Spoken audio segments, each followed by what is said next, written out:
ludicrous to ask that in one chunk. Oh, by the way, you're paying $9.53. Next month, we're getting $3 a thousand more out of you. So I asked him what his debt was as far as bulk water purchases. And this is interesting to note because they no doubt need a rate increase. It's the level that I'm questioning.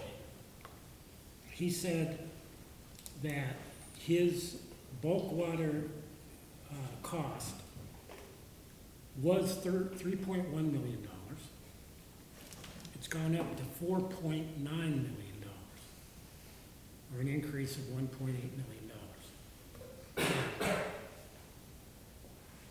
Again, I did this for years. What you find is cities, my opinion and my experience entirely, cities have a tendency to float the lower inside rate for the cities on the backs of the outside user. You follow what I'm saying? They're charging these inflated bulk water costs so that they will not have to raise the rates for their inside constituents. That's just the nature of the beast. That's what they do. You know, I'd like to see, if I was going to look at this and see what direction I would go, I'd want to see the engineering study to put this together. I'd want to see the auditor's fund balances for the water department and government transfer of funds. In other words, I don't want to see the water department transferring funds into another city department, because that's not the way it should be. Whatever's collected by the water department should stay in the water department. If you see a transaction like that, there's issues. You know, they shouldn't be supplementing another department by revenue generated by their water department. Simply shouldn't do it. So, I don't question there should be an increase, because when I retired in 2015, I had a study that was in the works for rate increases. That was obviously never implemented. They prepared additional rate increases, and where the train leaves the track, they approached the commissioners for implementation of a rate increase. And because if one or two commissioners are running for office, they're not going to entertain any rate increase. So it's pushed on down the road. Since 2015, when I left, to present, there has not been a rate increase for water. So, I mean, it just stands to reason there should be an increase. But I don't know whether at this level. If it was me, this is the way I would approach it. Rather than one big 31.15% increase, I would have a 5-year incremental rate increase. First year, 8% increase. Second year, 7% through the 5-year period.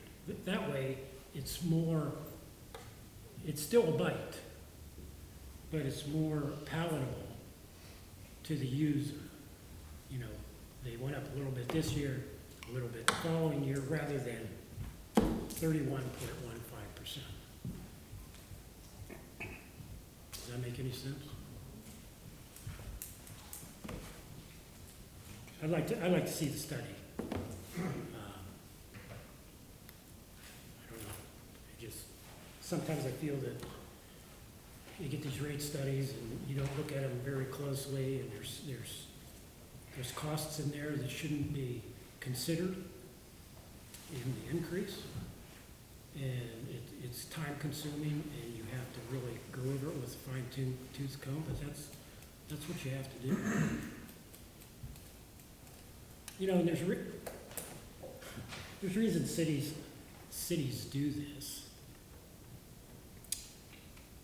We have interest in development in outlying areas from cities because of the problems cities are experiencing.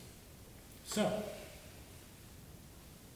if you get a business that is a high water user that wants to locate in Champion, wants to locate in Lordstown, they come in and ask, well, what's the water rate?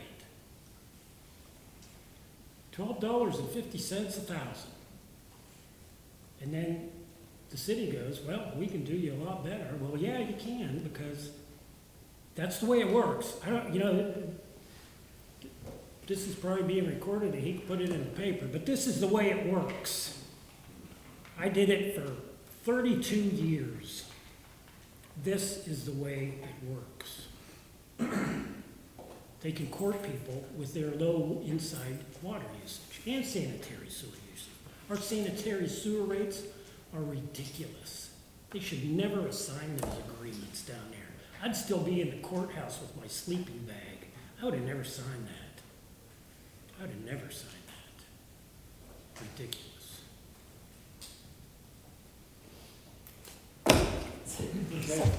There it is. You heard it here first. All right, motion to adjourn this meeting. So moved. Second. Roll call, Mr. Fee? Yes. Mr. York? Yes. Mr. Enright? Yeah.